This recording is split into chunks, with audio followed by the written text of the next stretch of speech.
Now they'd had this little utility bit added downstairs in the kitchen, and it's causing a lot of damp and condensation in here because they've got tumble dryers in here, and it's only been painted before in just like a trade matte, I think, so I thought I'd put some of this Wicks bathroom paint on it, give it all a bit of a tidy up, and they can wash it down again then.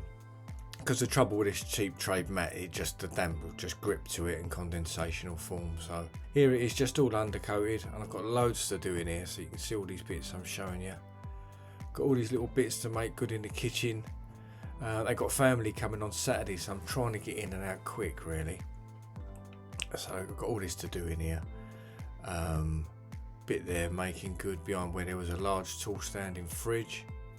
Some tiles now, that was right, she wants a little single height tile splashback, but I can't just finish that because obviously the tile that comes off the top of the sink is going to leave a gap, so the first tile needs to start here, and then the returning tiles are going to need to be cut over the top of that sink. So I just pieced this little bit in just to get myself started, and then the other bits I will take home and cut them down on the wet cutter. There wasn't enough room in there just to start setting up a wet blade. It's just going to flick water everywhere, so I shall mark them and just take them home, cut them down. That was just the normal hand cutter, that one.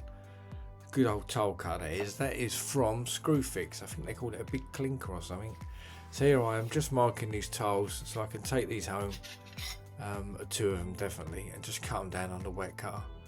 That's that bit all rendered up now, all scratched up, ready to go. And I'll be back here on Thursday, I think, because I've got someone coming tomorrow to do some other work. And I shall be doing it under the watchful eye of this little monkey, who is my best friend at the minute. He won't leave me alone.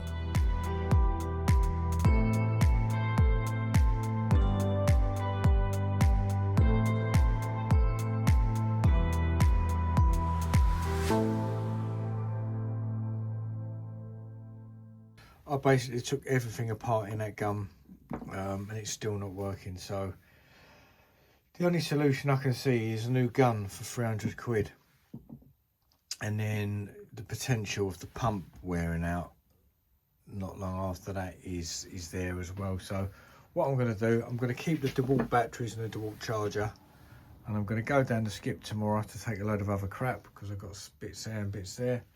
And that epoxy thing is going in with it. I'm not spending any more time on it because every time I come out here I'm wasting time looking at it. So that is going in the bin.